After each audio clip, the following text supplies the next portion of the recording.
La Banque mondiale revoit à la baisse les perspectives économiques de Bamako. Notre invité est King Dodjoro. Il est consultant et expert en structuration économique et financière. King, bonjour, vous allez bien? Bonjour cher ami, je C'est vais toujours très un bien. plaisir de vous avoir sur le plateau. Plaisir partagé, merci beaucoup. Et la Banque mondiale revoit à la baisse ses perspectives économiques pour le Mali d'après une note intitulée Renforcer la résilience en période d'incertitude publiée en avril et rendue publique ce week-end. La croissance malienne devrait stagner en 2022. Elle risque même de passer en négatif. Deux facteurs expliquent ces mauvais résultats, l'extension des violences armées et les sanctions économiques de la CEDEAO. Alors King Dodjoro, je vous vois sourire. Comment vous voyez l'introduction? Déjà, l'introduction même me pose un problème puisque les éléments justificatifs que la Banque mondiale annonce, ou bien les auteurs de cette information annoncent pour justifier la baisse de la croissance économique du Mali pour le compte de 2022 demeure problématique. S'ils font mention déjà des violences sur le terrain, je pense qu'il s'inscrit en faux parce que depuis 2022, on a constaté une nette régression de la violence, de taux de violence au Mali, quand les femmes ont repris le combat sur le terrain avec le soutien de leurs alliés, des instructeurs russes ou des instructions russes. Au lieu du groupe Wagner. Nous constatons des instructions russes. C'est lequel? Non, les instructeurs russes. Non, les instructions russes, parce qu'ils sont. Alors, nous notons un regain de confiance, d'ailleurs, dans le pays, par rapport au combat que mènent aujourd'hui les femmes sur le terrain. Et la dernière victoire en date concerne les événements qui ont lieu à Moura, où ils ont détruit carrément le foyer. Le Moura, c'est le foyer des terroristes, du terrorisme au Mali. Quand la force Barkhane venait au Mali, il n'y avait que Kidal qui a été pris. Mais avant que les autorités actuelles ne prennent les choses en main, il y avait plus de 2/3 du territoire malien qui ont été sous le contrôle des terroristes. Donc au jour d'aujourd'hui, ils ont freiné considérablement la migration d'abord intérieure dans le pays et les gens ont retourné à leur domicile. Les gens ont quitté dans le passé leur territoire pour se réfugier ailleurs. Aujourd'hui, on constate que bon nombre de la population retourne à leur domicile initial. Donc, c'est une victoire au niveau du Mali. Et si hier, les gens ont déserté leur territoire à cause des attaques terroristes, aujourd'hui, ils retournent pour cultiver dans leurs champs. Alors, quand ils annoncent ce chiffre, moi, je pense, dans un premier temps, qu'il faut qu'on revoie qu'est-ce que la Banque mondiale finance. D'abord, sur les facteurs, vous avez expliqué l'extension des violences. Vous dites que ce n'est pas ce qu'on remarque sur le terrain. En plus, on parle des sanctions économiques de la CEDEAO contre le Mali. Est-ce que ces sanctions agissent véritablement sur Bamako, King Dodjoro? Parce que c'est le deuxième facteur évoqué par la Banque mondiale. Je ne veux pas qu'on parle de sanctions, mais c'est plutôt une punition. Et malgré cette punition, on constate le revers de la médaille. C'est plutôt les pays de la CEDEAO qui souffrent plus, les pays qui commercent davantage avec le Mali qui souffrent plus. Je vais vous faire voir quelque chose. Déjà, qu'est-ce que la Banque mondiale finance dans nos pays? Allons dans le fond du débat. Est-ce que la Banque mondiale finance nos économies? Question. Répondons à cette question d'abord par cette analyse. La Banque mondiale ne finance pas nos économies. La Banque mondiale finance uniquement le budget de fonctionnement de nos États.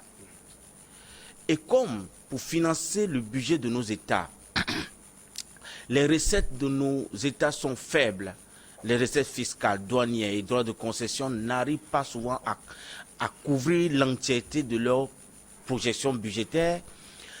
La plupart du temps, nos pays arrivent seulement à recouvrir 50% des recettes pour pouvoir financer le budget.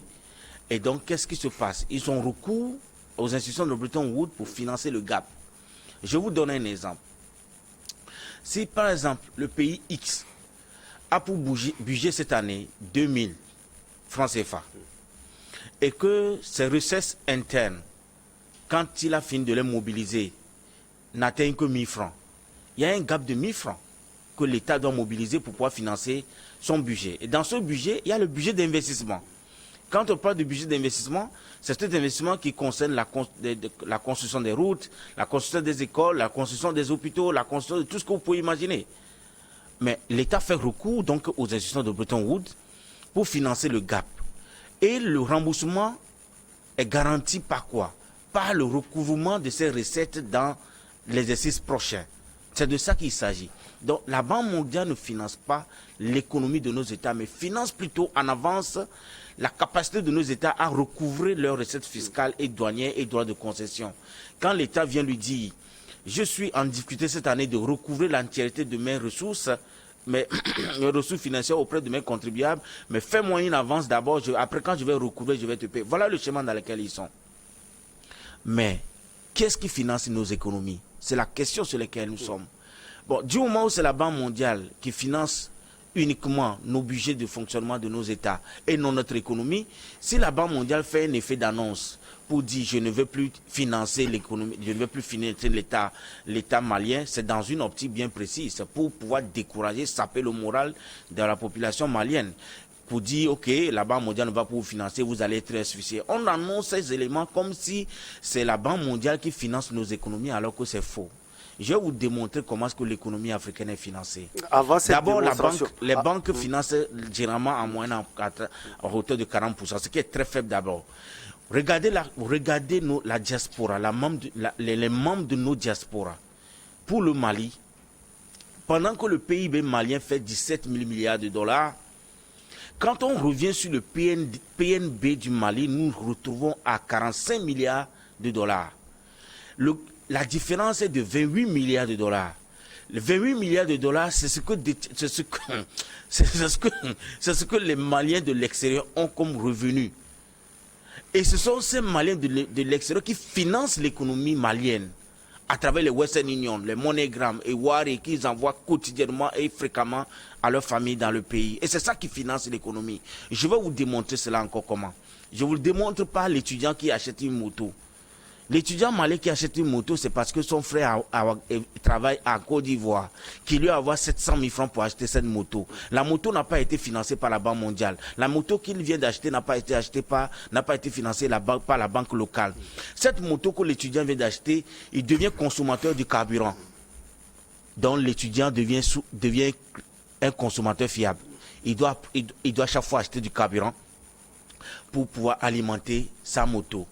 Mais le matériel roulant, c'est son frère qui lui a envoyé de l'argent pour l'acheter. Et il devient le client fidèle de nos stations d'essence. Il paye la taxe là-bas. Il fait le chiffre d'affaires au propriétaire de la station d'essence. Et c'est ainsi que l'extérieur celui qui vit en Côte d'Ivoire a financé l'économie malienne à travers l'achat de cette moto qui devient un consommateur de carburant qu'un autre acteur économique en est propriétaire. Donc c'est comme ça notre économie est financée. Quand nous avons une faible économie, le cas du Mali, on parle de 17 milliards de dollars pour le PIB contre presque 28 milliards de ce que détient les Maliens vivant à l'étranger. Déjà pour la France seulement, ils sont au nombre de 80 000 Maliens. C'est eux qui font la force de l'économie malienne. C'est de ça qu'il s'agit. Donc qu'on ne nous trompe pas, qu'on ne nous blague pas là-dessus.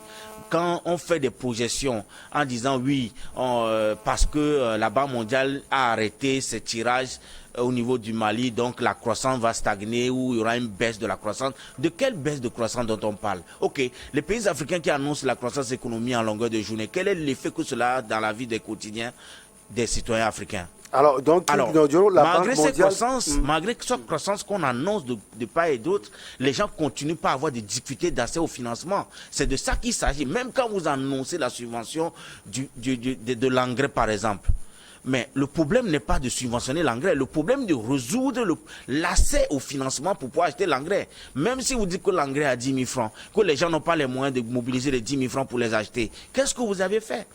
Mais quand nos pays africains aujourd'hui annoncent les subventions, se privent même des recettes qui sont même d'ailleurs rares, il y a un problème. Donc aujourd'hui, c'est pour rappeler combien de fois nos amis maliens doivent être sereins. Ce sont des effets d'annonce pour saper le moral des Maliens, pour dire qu'à cause de la présence du gouvernement militaire qui dirige le pays aujourd'hui, ils ne sont pas nos élèves, ils ne sont pas des bons élèves, il faudrait qu'on les accable. Ce sont des tentatives. Ce sont toujours des effets. Cette décision n'aura pas d'effet sur le Mali. Ce que j'annonce toujours, des effets d'annonce pour pouvoir activer ce qu'on appelle le A2P toujours, saper le moral des Maliens, des citoyens maliens, pour démontrer que leurs autorités actuelles ne font pas leur bonheur. Et c'est de ça qu'il s'agit. Mais il ne faut pas qu'ils rentrent dans ce piège. La Banque mondiale ne finance pas l'économie malienne. La Banque mondiale finance uniquement le budget de fonctionnement de nos États. C'est de ça qu'il s'agit. Et au jour d'aujourd'hui, et je pense bien que le gouvernement actuel, il est en bonne poursuite. Le gouvernement malien actuel, il est en bonne poursuite. Cette position dans laquelle se trouve aujourd'hui, ne plus avoir besoin de financement de la Banque mondiale, du FMI, ils n'ont qu'à s'habituer à cette position et renforcer leur capacité à mobiliser des ressources en interne à partir de leurs droits de concession sur les productions minières, à partir de leurs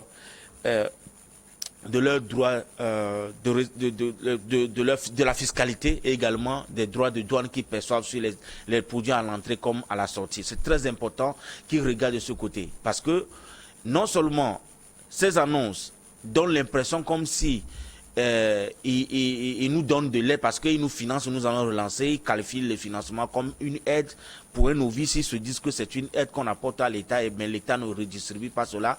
Donc ils rendent coupables nos États auprès de nos citoyens. C'est de ça qu'il s'agit. C'est un piège dans lequel nous ne sommes pas du tout aujourd'hui en mesure de rentrer encore. Nous devons esquiver ce piège. C'est très important. Alors King Dodjiro, pour vous, ces annonces de la Banque mondiale n'auront pas d'effet sur le Mali?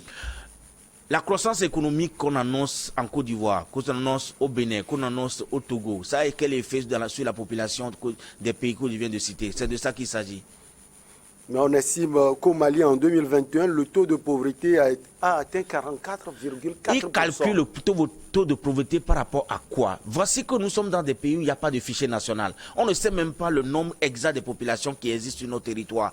Et à partir de quoi ils calculent ces taux de pauvreté? Je me demande, c'est des données erronées. Moi, je suis togolais. Je n'ai jamais été recensé dans mon pays, mais je suis togolais. Ils sont nombreux qui n'ont même pas de carte d'identité, qui sont nés jusqu'à... Ils meurent au Mali, ils n'ont jamais été référés dans aucun registre. Et il y a des producteurs agricoles maliens qui ne produisent pas de coton, qui produisent d'autres aliments. Ils n'ont jamais été référencés dans le registre de l'État. Parce qu'il n'y a pas de fichier national. Du moment où il y a l'absence de fichier national, à partir de quelles données de la population, il peut qualifier ou quantifier le taux de pauvreté dans notre pays. C'est quoi la pauvreté? La question, c'est quand vous rentrez dans une situation où vous manquez de quoi vous nourrir sur tous les plans. C'est de ça qu'il s'agit.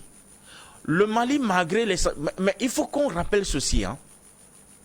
Malgré les sanctions, malgré la crise, hein, le Mali a repoussé ses limites en termes de production de coton cette année. Ils sont arrivés à produire plus de 760 000 tonnes. Ce qui revient pratiquement à 44% de taux de production par rapport aux années précédentes. Ce qui met le pays en avant sur le Bénin, le Burkina Faso, en termes de production de coton. Ce qui renforce sa capacité d'attirer des devises étrangères davantage encore. Donc, c'est ce pays-là dont on parle, que les prévisions en croissance économique seront en baisse. Quand le pays augmente sa capacité agricole en interne. Nous vivons majoritairement de l'agriculture, les pays africains. Nos citoyens vivent majoritairement de l'agriculture et de l'élevage pour le cas des Maliens. Donc quand on fait ces projections pour dire qu'il y aura une baisse de la croissance économique par rapport à quoi? Généralement, ils annoncent cette croissance économique quand ils injectent des fonds dans nos économies. Quand vous acceptez à prendre des crédits auprès d'eux, ils disent que oui, vous êtes un bon élève, donc on annonce aujourd'hui que votre économie va croître. C'est des données erronées parce que la croissance n'est pas soutenue par, la croissance qu'eux ils annoncent, n'est pas soutenue par des données réelles. La vraie croissance est soutenue par le financement des banques locales, des activités des acteurs économiques. Quand la banque finance l'agriculteur, quand la banque finance le ferrailleur, quand la banque finance le menuisier, quand la banque finance le plombier, quand la banque finance la dame qui vend du poisson, quand la banque finance la dame qui vend de la banane, c'est de là qu'on parle de la croissance économique, parce qu'on renforce la capacité de ces différents acteurs économiques à acheter beaucoup plus de produits, à offrir plus de services ou de produits selon la demande du marché. C'est de ça qu'il s'agit. On parle de la croissance économique quand nous satisfaisons nos besoins par ce que quand nous produisons ce que nous consommons. Mais on ne parlera jamais de la croissance économique quand nous importons 80% de ce que nous consommons. Il y a fuite de notre devise, il y a fuite de notre argent vers l'extérieur. Donc, quelles sont les données qui soutiennent aujourd'hui notre économie pour qu'on nous parle de la croissance économique? Tous les signaux sont rouges. Du moment où nos économies sont orientées importation, on ne peut pas parler de croissance économique. Mais il y a une disposition de résilience, il y a cette capacité de résilience que nos citoyens africains ont depuis des années qui permet de maintenir le niveau de consommation et d'éviter la famine sur nos territoires, qui ne nous déclarent pas des choses que nous pouvons contester. Nous voudrons bien sûr aller sur des débats plus sensés, mais pas des effets d'annonce parce qu'on veut saper le moral des peuples, des citoyens d'un pays pour qu'ils se soulèvent contre un gouvernement parce que le gouvernement n'est pas en amitié avec eux. King Dodjor voulait dire que économiquement, le Mali peut vivre seul. Ça fait 5 mois que le Mali est sous les punitions différentes qu'ils ont annoncées. Et cela peut continuer. Ils ont fermé les frontières. Pour le Mali. Ils ont fermé les frontières.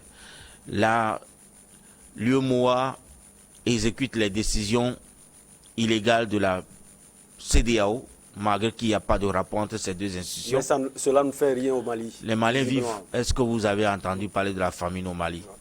Il n'y a pas de famine au Mali. Les Maliens continuent par élever leurs bœufs. Les Maliens continuent par aller au champ. Parce qu'avant cela, la banque ne participe pas à ces activités dans leur vie. Cela peut aller jusqu'à 10 ans, c'est possible. Et cela ne va rien faire au Mali. Le Mali, j'en suis sûr certain, que tout peuple qui arrive dans cette situation développe d'autres aptitudes. Et le génie naît.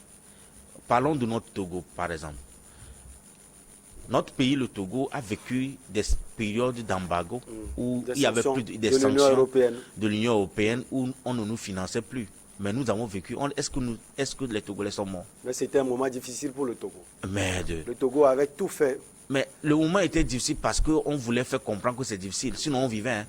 Il n'y avait pas de différence entre ce que nous vivons avant ces sanctions de l'Union européenne et après. Je vous dis, du moment où ce n'est pas nos économies que ces institutions financent, qu'ils arrêtent de financer ces économies, qu'ils arrêtent de financer nos États, ça n'impacte en jamais l'agriculteur qui est à Guérenkouka.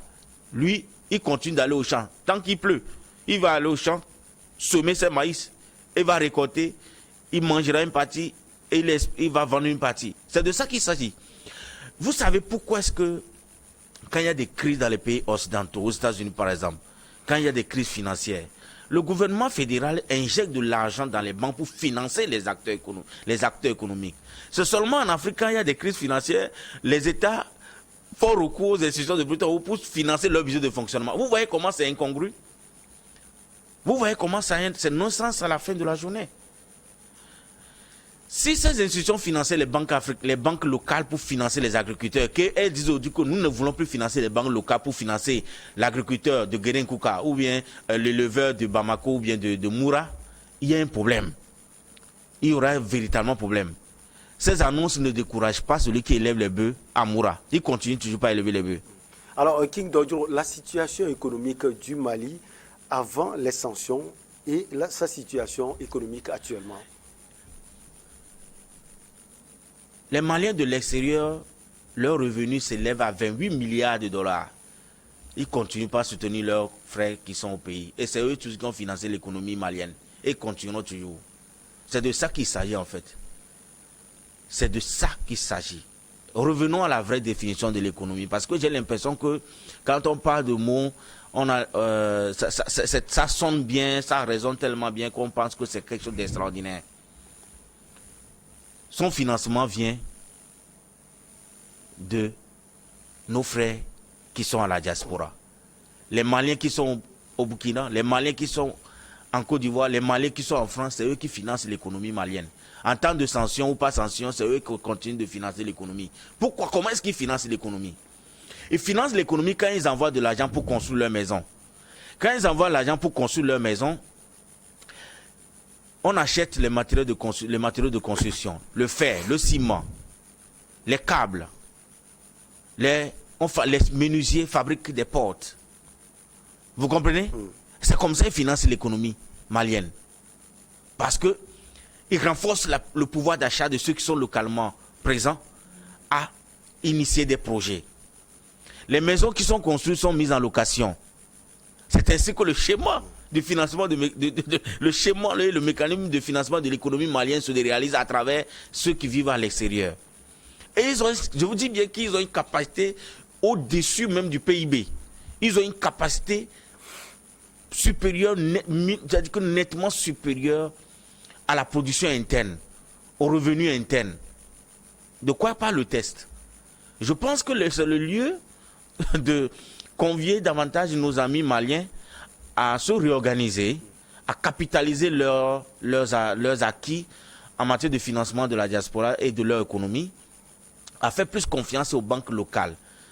Parce que c'est très important qu'aujourd'hui, nous comprenons que ces effets d'annonce-là visent simplement à saper le moral de la population africaine, à saper le moral des Maliens pour qu'ils se soulèvent contre leurs dirigeants. Et encore, c'est une concurrence déloyale d'ailleurs que ces institutions font à nos banques. Ils découragent nos États à aller faire des prêts auprès de nos banques. Mais ce sont ces banques-là qui financent ceux qui animent l'activité économique. Nous sommes arrivés à un niveau où on confond même l'activité fiscale à l'activité économique. Et pourtant, c'est deux choses différentes. La fiscalité résulte de l'activité économique des citoyens. Il ne faut pas confondre. Vous financez les États sur la base de leur capacité à recouvrer leur droit de contrepartie qui est la fiscalité, droit de douane. Vous financez, vous préfinancez les avances qu'ils vous font et vous dites que vous financez l'économie. Vous ne financez guère l'économie. Alors, King Dodio, cette question est importante. Vous avez parlé tout à l'heure de la diaspora. Or, ces pays, surtout occidentaux, je parle de la France, des États-Unis et d'autres pays, ne regardent pas avec un œil aussi excellent le Mali. Est-ce qu'il y a possibilité de bloquer le financement de la diaspora malienne? Ça m'est venu à l'idée comme ça. Est-ce que c'est possible? C'est même pas possible. Comment c'est possible que Western Union ne fonctionne plus, que MoneyGram ne fonctionne plus? Au Mali, précisément. C'est pas forcément au Mali. Je vais vous dire, plus vous mettez quelqu'un dos au mur, il développe des capacités à vous combattre en retour. J'étais en Côte d'Ivoire en 2011 quand on avait coupé les banques ivoiriennes du système. Il n'y avait plus de Western Union, il n'y avait plus de MoneyGram. Mais malgré qu'on avait coupé tous ces instruments de transfert rapide, tous ces moyens de transfert, nous avons trouvé des moyens de faire des transferts. Et c'était propre. Et c'était bien. Clair.